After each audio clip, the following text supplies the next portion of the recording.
السلام عليكم ورحمة الله وبركاته. إن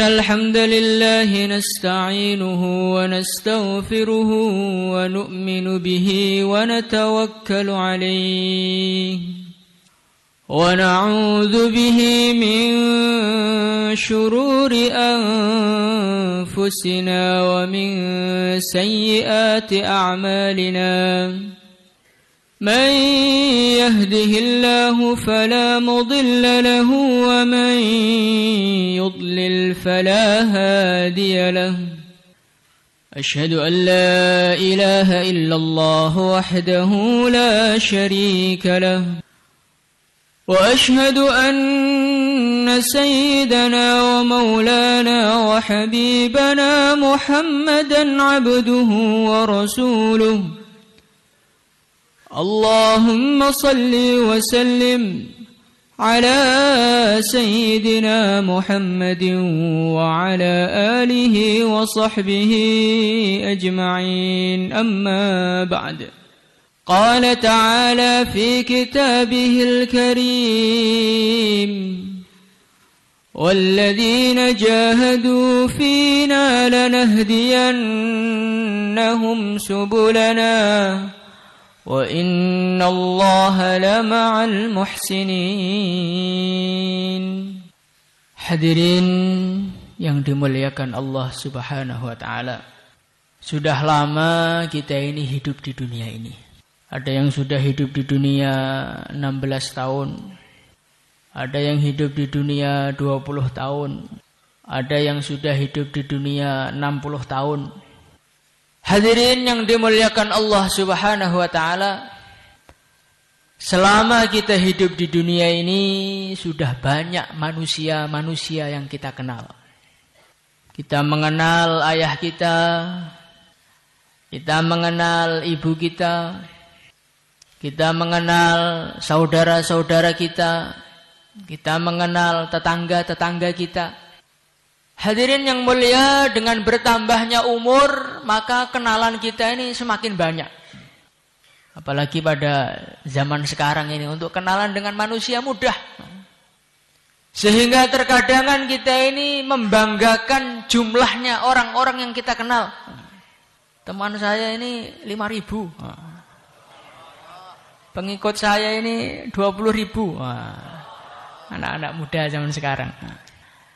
Hadirin yang mulia, kita bangga karena mengenal orang-orang hebat.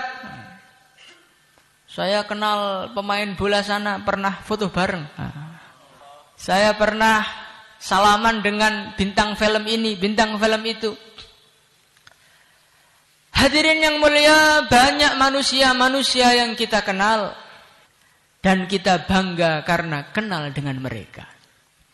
Tetapi hadirin yang mulia, dalam majelis yang mulia ini, marilah kita bertanya kepada diri kita masing-masing. Kita kenal ayah kita kenal ibu kita kenal teman-teman kita. Sekarang kita ini sudah kenal kepada Allah apa belum? Kita ini sudah kenal kepada Sang Pencipta apa belum? Inilah hadirin yang mulia yang seharusnya kita tanyakan kepada kehidupan kita. Kita tanyakan kepada diri kita.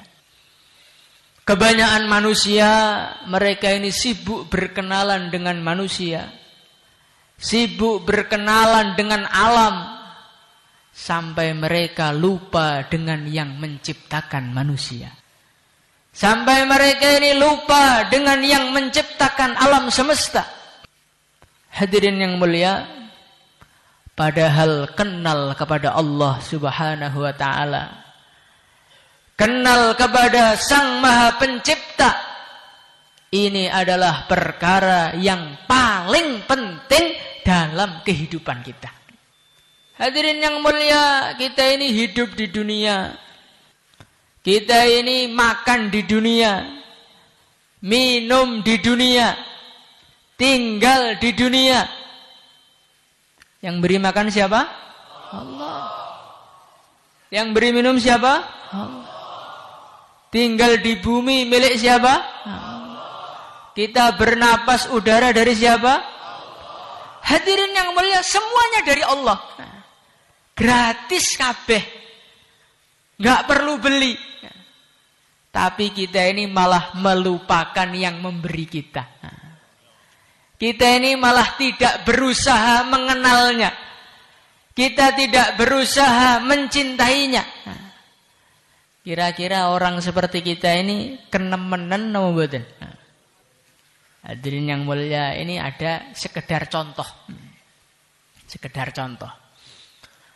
Ada orang, kita ini orang nggak punya.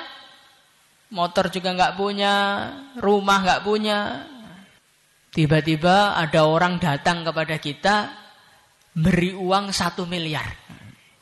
Beri uang 1 miliar, diberi rumah gratis, diberi motor gratis. Kira-kira nih tenanan nu seneng mboten? Seneng, pemene sah nom. Hadirin yang mulia, kemudian di hari berikutnya kita ini berjumpa dengan orang yang kemarin baru memberi hadiah yang mahal kepada kita. Ada teman kita bilang, "Hei Kang, kayak kenal karo wong kae ora? Kamu kenal dengan itu enggak?"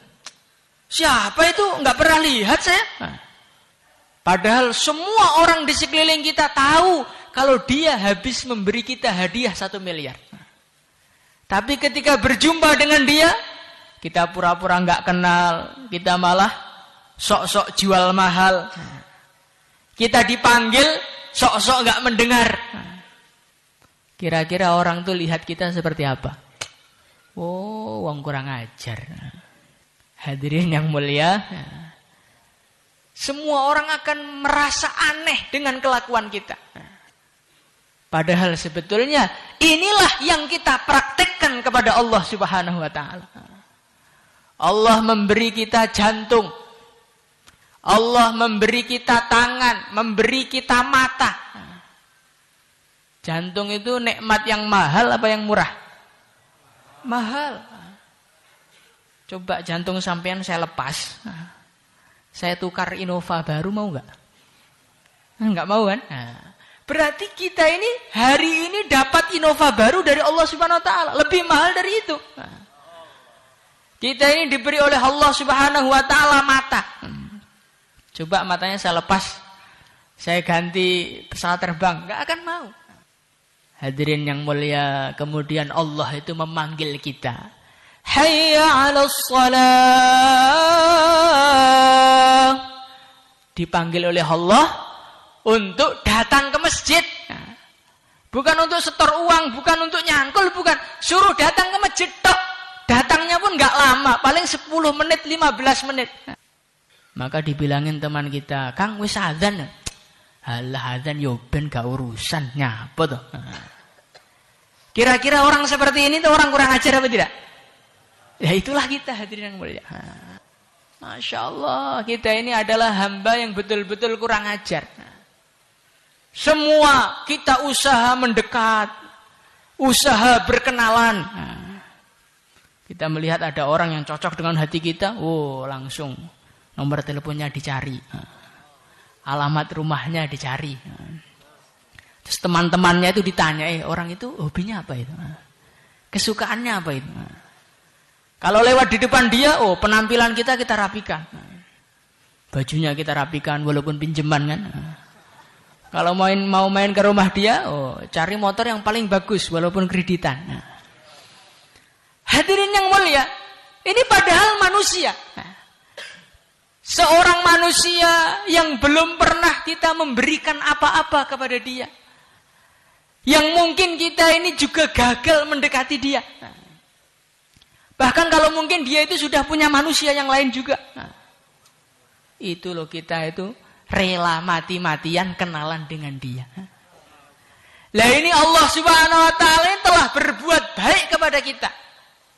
Kita diciptakan oleh Allah, dijaga oleh Allah di perut ibu kita selama 9 bulan. Kita ini bisa lahir di dunia dengan selamat, nikmat dari siapa? Nikmat dari Allah. Kalau Allah Subhanahu wa taala tidak menjaga kita, maka Allah akan menggerakkan ibu-ibu kita untuk menggugurkan kita.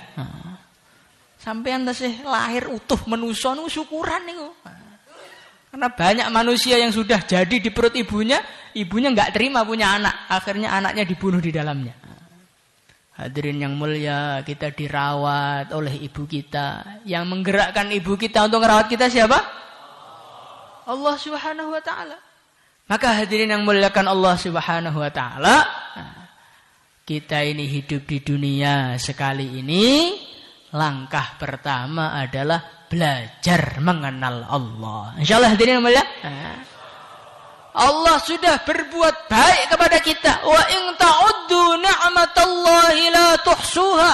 Kalau kita mau ngitung nikmatnya Allah, kebaikan Allah kepada kita, la tuhsuha, kita enggak akan mampu menghitungnya. Lah kok kita ini tidak ada usaha mengenal Allah, tidak ada usaha meridhokan Allah. Dipanggil Allah sehari 5 kali. Datang sekalipun dengan malas-malas, hadirin yang mulia. Maka bagaimana kita tobati? Kita belajar latihan mengenal Allah. Insyaallah hadirin mulia. Hadirin yang dimuliakan Allah Subhanahu wa taala. Mengenal Allah Subhanahu wa taala ini adalah perkara yang paling penting. Perkara yang apa? Paling penting. Karena apa hadirin yang mulia? Karena orang itu kalau sudah kenal kepada Allah, la khaufun alaihim wa la hum yahzanun. Maka hidup di dunia itu enggak pernah takut. Enggak pernah khawatir. Ngadepi siapa-siapa itu tenang saja. Sebagaimana Rasulullah sallallahu alaihi wasallam. Rasulullah sallallahu alaihi wasallam beliau ini mau hijrah ke Madinah. Maka beliau ini mampir dulu di Gua Thur. Ketika sampai di Gua Thur, orang-orang kafir pun mereka juga mengejar beliau sampai Gua Thur. Diceritakan di dalam satu hadis, andai kata ini orang kafir itu lebih teliti lagi sedikit aja, maka pasti mereka akan mendapati Rasulullah sallallahu alaihi wasallam di dalam Gua Thur itu. Hadirin yang mulia, maka Sayyidina Abu Bakar radhiyallahu an, beliau ini khawatir akan keselamatan baginda Nabi Muhammad sallallahu alaihi wasallam. Maka hadirin yang mulia, apa yang dikatakan baginda Nabi? La tahzan innallaha ma'ana. Abu Bakar, enggak usah sedih. Sesungguhnya Allah bersama kita. Hadirin yang mulia, sekarang kita ini hidupnya itu ketakutan terus. Ada bom, takut. Nanti gurunya marah, takut. Ujian sistemnya ditingkatkan pakai komputer, takut. Hadirin yang mulia, ini ketakutan di dalam hati kita, sebabnya satu, kurang kenal kepada Allah. Orang tuh kalau sudah kenal kepada Allah, ngadepi bom, ngadepi demit, ngadepi apa aja nggak takut. Kayak Nabi Musa alaihi salatu wassalam. فَلَمَّا تَرَاءَى الْجَمْعَانِ قَالَ أَصْحَابُ مُوسَى إِنَّا لَمُدْرَكُونَ قَالَ كَلَّا إِنَّ مَعِيَ رَبِّي سَيَهْدِينِ. Nabi Musa alaihi salatu wassalam dengan Bani Israel dikejar sama Fir'aun. Fir'aun itu kalau zaman sekarang ya kayak Amerika gitu lah. Kuat, hebat, pasukannya banyak. Di belakangnya Fir'aun, di depannya lautan. Dan kira-kira ini Bani Israel gak patah pinter ngelengi. Akhirnya bingung. Inna lamudrakun. Wah sudah ini. Kita mesti tertangkap ini. Bani Israel itu nggak patek kenal dengan Allah, makanya ketakutan. Maka Nabi Musa mengatakan, "Kalla inna ma'iya rabbi sayahdin."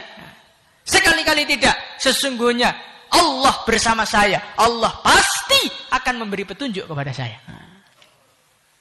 Jadi orang itu hidup bingung, masa depan bingung. Saya nanti kalau enggak gini, enggak dapat ijazah, nanti makan apa? Nanti kerjanya apa? Sekarang banyak pengangguran. Bagaimana Pak? Ekonomi Indonesia menurun. Hadirin yang mulia, itu menjadi sesuatu yang membahayakan bagi orang-orang yang tidak kenal kepada Allah. Mau dunia ekonominya merosot, mau naik, kalau Allah itu kasih uang kepada kita, masalah apa tidak? Tidak masalah, selesai semua. Walaupun semua orang nggak bisa makan, kalau Allah mau memberi kita makan apa tidak? Makan. Seorang sahabat beliau mengatakan, walaupun langit itu jadi timah, bumi jadi besi.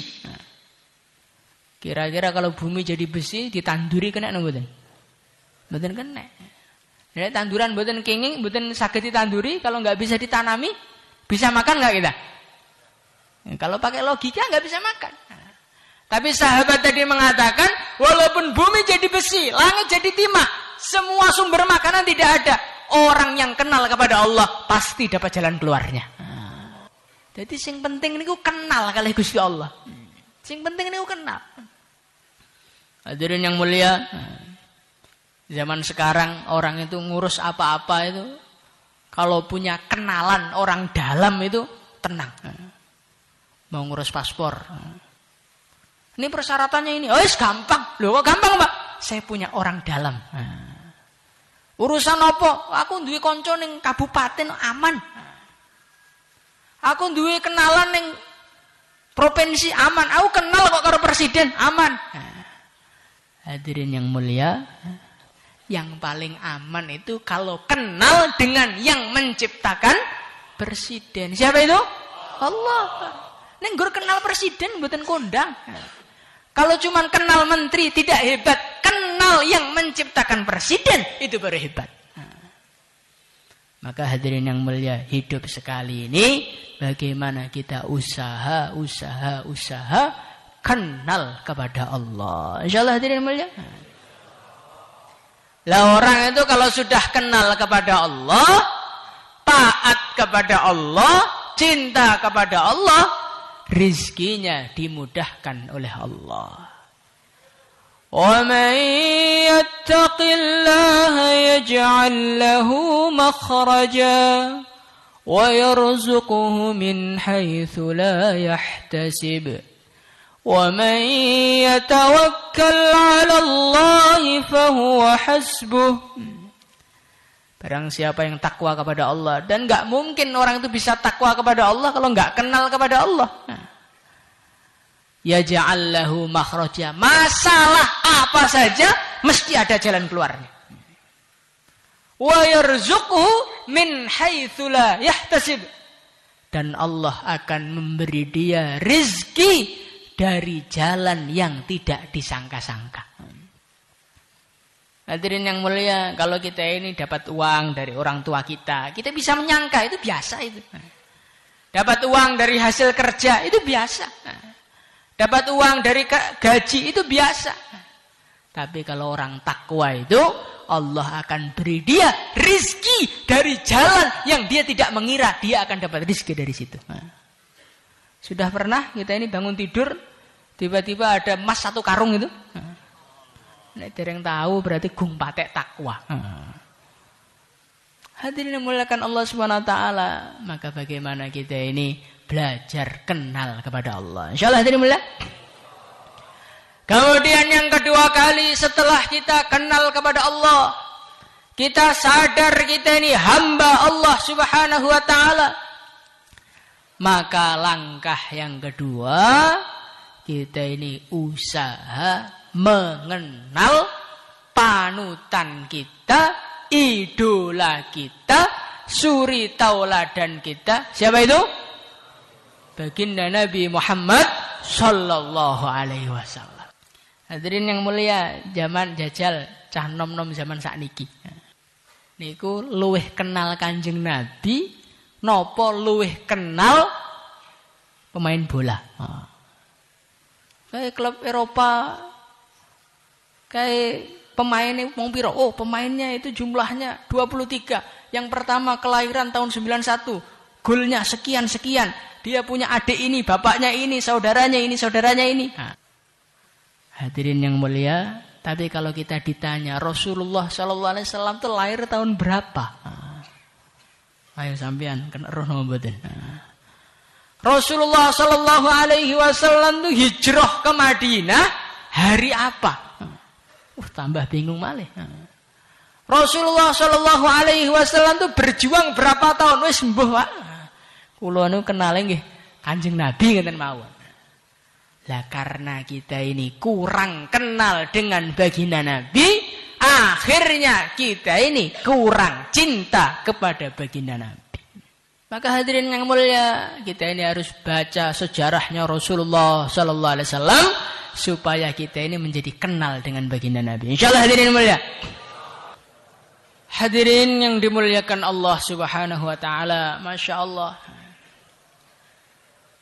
Pada zaman ini orang-orang kafir itu, orang-orang yang enggak kenal kepada Allah itu mengenalkan kepada kita.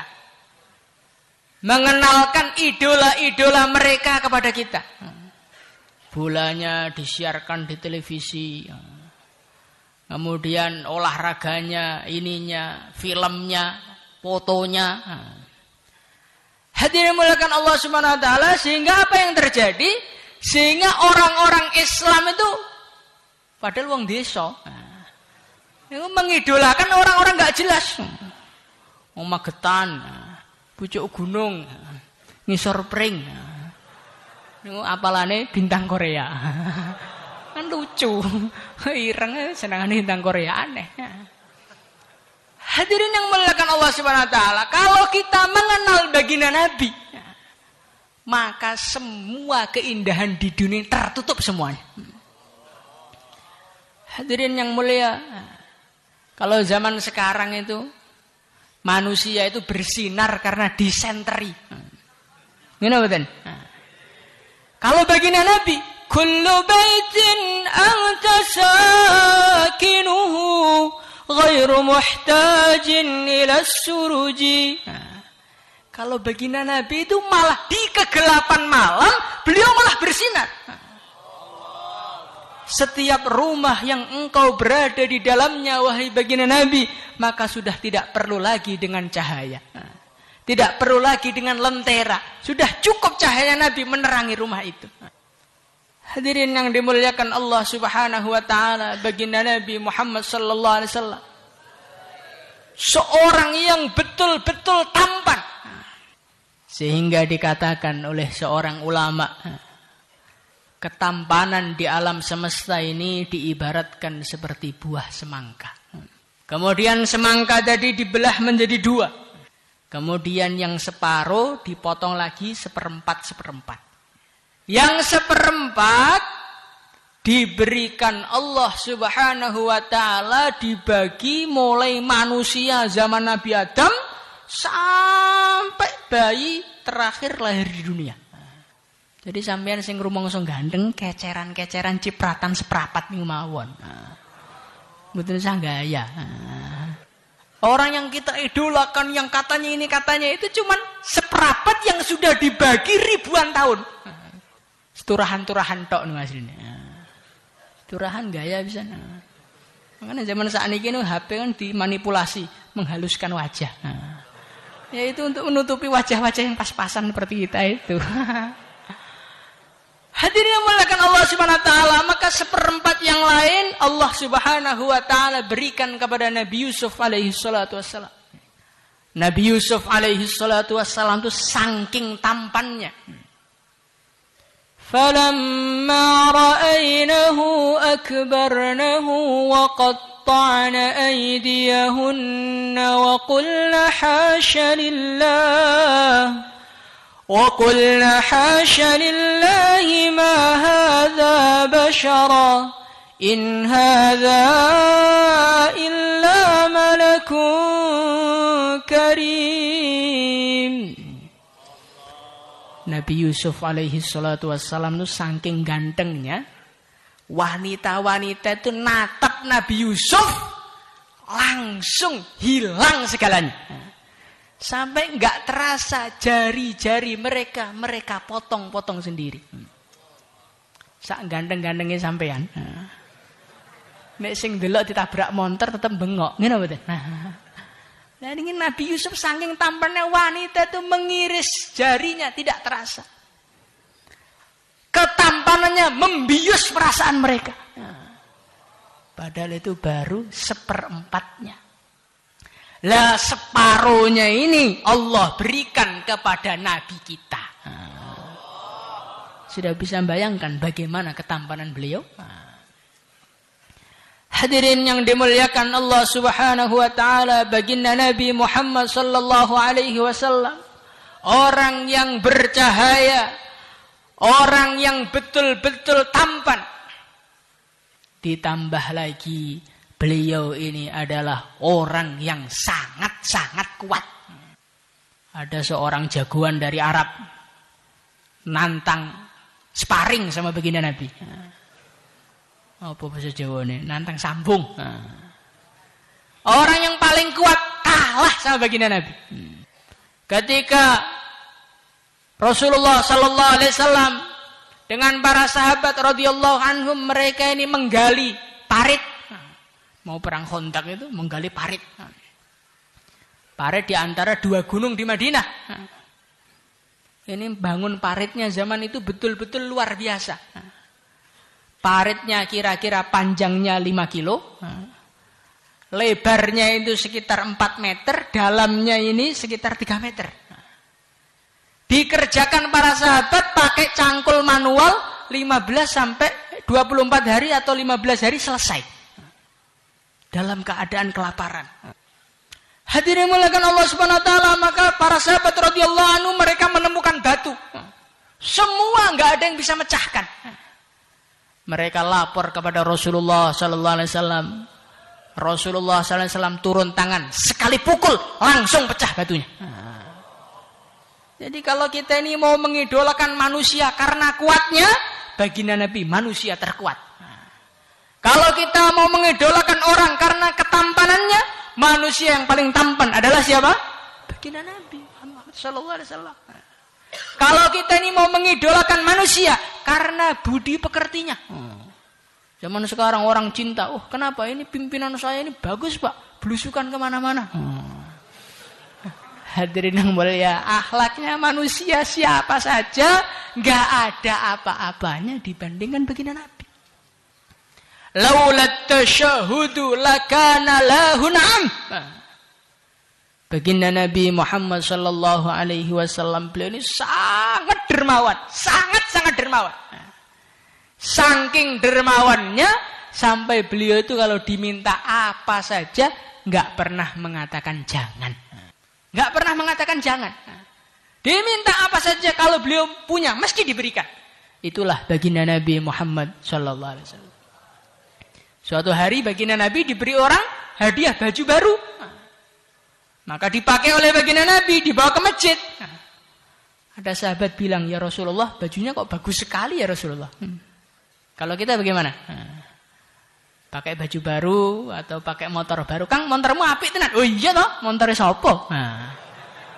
Ya itulah, karena kita ini nggak patek niru baginda Nabi, akhirnya seperti itu. Maka baginda Nabi paham, oh orang ini senang dengan baju saya. Maka langsung dilepas oleh baginda Nabi, diberikan kepada dia. Inilah hadirin yang mulia. Baginda Nabi Muhammad SAW itulah Nabi kita. Orang yang paling tampan, orang yang paling kuat, orang yang paling baik akhlaknya. Hadirin yang mulia, masih belum ini. Ada lagi yang lebih luar biasa lagi. Orang yang paling tampan, orang yang paling kuat, orang yang paling baik akhlaknya itu merindukan kita. Di dalam satu hadis Rasulullah sallallahu alaihi wasallam beliau bersabda, aku rindu dengan saudara-saudaraku. Aku rindu dengan saudara-saudaraku, kata baginda Nabi. Maka para sahabat mereka mengatakan, ya Rasulullah, bukankah kami adalah saudara-saudaramu? Oh bukan, kalian itu adalah sahabat-sahabatku. Lah saudaramu itu siapa ya Rasulullah? Saudaraku itu adalah orang-orang yang mereka beriman kepadaku. Mereka melanjutkan perjuanganku, tapi mereka belum pernah melihatku. Jadi kita ini belum lahir, Rasulullah sudah kangen kepada kita. Rasulullah sudah kangen kepada kita. Nah kita ini kalau nggak kangen kepada Rasulullah itu kebangetan apa tidak? Bangetan, Masya Allah. Hadirin yang muliakan Allah Subhanahu Wa Taala. Rasulullah Sallallahu Alaihi Wasallam orang yang paling tampan, orang yang paling kuat, orang yang paling baik akhlaknya. Beliau rela dilempari batu. Beliau rela dilempari kotoran unta. Beliau rela meninggalkan kampung halamannya, hijrah dari kota Mekah sampai kota Madinah. Perjalanan sekitar 8 hari. Disengat teriknya matahari, dikejar-kejar oleh musuhnya. Hadirin yang mulia, itu untuk apa beliau berbuat seperti itu? Supaya kita ini selamat dari neraka. Supaya orang Magetan itu masuk surga. Supaya orang Jawa Timur itu masuk surga. Supaya orang Mojokerto masuk surga. Itulah yang dibuat baginda Nabi. Nah, kira-kira jasanya Rasulullah kepada kita ini perlu kita balas apa tidak? Kita harus terima kasih kepada beliau apa tidak? Iya, harus terima kasih. Bagaimana bentuk terima kasihnya? Bentuk terima kasihnya apa yang dulu dibangun oleh Rasulullah, mari kita pertahankan. Insyaallah hadirin mulia. Rasulullah berusaha membangun masjid. Rasulullah Sallallahu Alaihi Wasallam berusaha meramaikan masjid. Maka sebagai umatnya yang tahu terima kasih, minimalnya kita juga ikut usaha-usaha meramaikan masjid. Insyaallah. Maka kita ini mungkin mau berangkat ke masjid-masjid ya. Mau berangkat ke masjid-masjid. Ini maksudnya apa toh? Maksudnya sebagai bentuk terima kasih kita kepada siapa? Rasulullah. Rasulullah itu sudah mikirkan kita, sudah doakan kita. Masya Allah. Rasulullah Sallallahu Alaihi Wasallam dalam satu hadis beliau mengatakan, likulli nabiyyin da'watun mustajabah. Setiap para nabi, setiap para rasul, mereka semuanya punya doa-doa pamungkas. Nabi Musa telah menggunakan doa pamungkasnya. Nabi Nuh telah menggunakan doa pamungkasnya. Nabi Ibrahim juga sudah, semua para nabi sudah menggunakan. Baginda Nabi Muhammad sallallahu alaihi wasallam beliau mengatakan, wa ana ahtabi'u da'wati. Aku simpan doaku, aku simpan doa pamungkasku. Padahal baginda Nabi Muhammad sallallahu alaihi wasallam ini ujiannya paling berat, tantangannya paling berat, gangguannya paling berat. Seharusnya berarti yang paling layak menggunakan doa itu siapa? Menggunakan doa di dunia itu siapa? Rasulullah. Tapi beliau mengatakan, ana akhtabi'u da'wati, doaku tidak aku gunakan, ku simpan doaku ini. Walaupun orang melempariku batu, walaupun orang melemparkan kotoran unta, walaupun orang-orang memusuhi saya, walaupun orang-orang mengeluarkan saya dari kota Mekah, saya enggak peduli. Doaku tidak akan aku gunakan di dunia. Untuk apa hadirin yang mulia? Syafa'atan li ummati yaumal qiyamah. Kusimpan doaku, kusimpan doa pamungkasku, syafa'atan li ummati, untuk mensyafaati umatku yaumal qiyamah, di hari kiamat kelak nanti. Rasulullah itu dibela-belain doanya enggak digunakan biar kita selamat.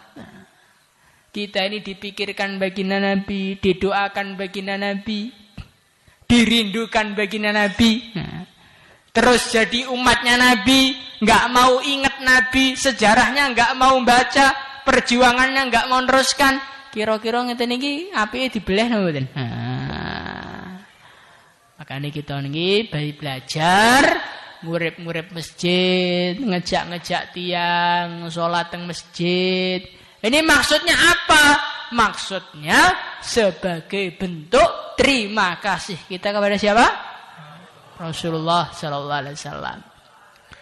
Lah orang itu kalau ikut mempertahankan, ikut menjaga, ikut mengembangkan apa yang telah dibuat oleh Rasulullah sallallahu alaihi wasallam, maka orang-orang seperti ini dapat doanya Rasulullah.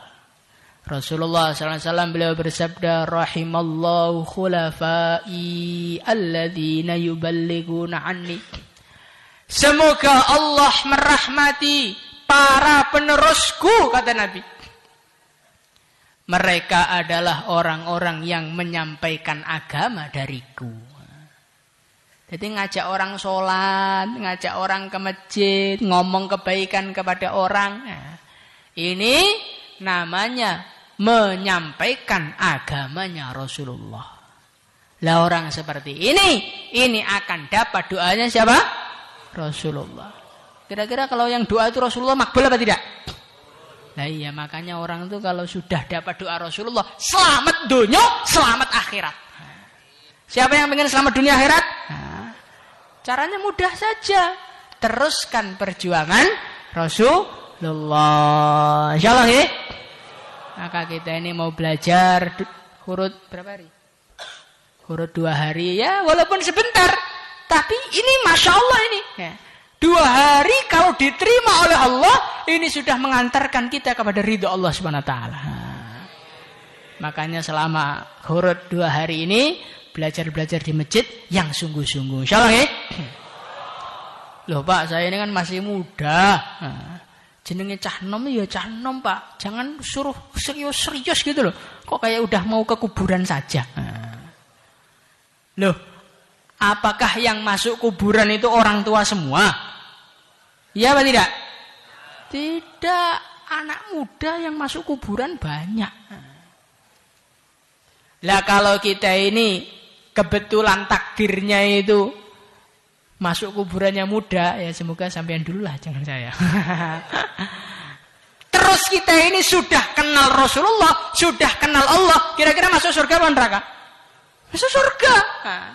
Lah kalau kita ini masih nunda-nunda, nunggu tuwek dhisik, ternyata umurnya kok gak teko tuwek. Akhirnya mati mboten kenal Kanjeng Nabi, mboten kenal Allah, mboten nglakoni agama. Kira-kira rugi napa mboten? Rugi. Kira-kira rugi. Hadirin yang mulia, urusan makan itu mengenal usia no betul. Anak kecil makan, remaja juga makan, tua juga makan, sudah ompong semua itu ijik makan. Jadi tanya loh, kamu itu masih muda kok makan loh? Iya, saya butuh makan ya, walaupun muda ya makan. Anak kecil walaupun masih kecil ya makan karena perlu dengan makanan. Lah kira-kira anak muda itu perlu surga apa tidak? Perlu ridho.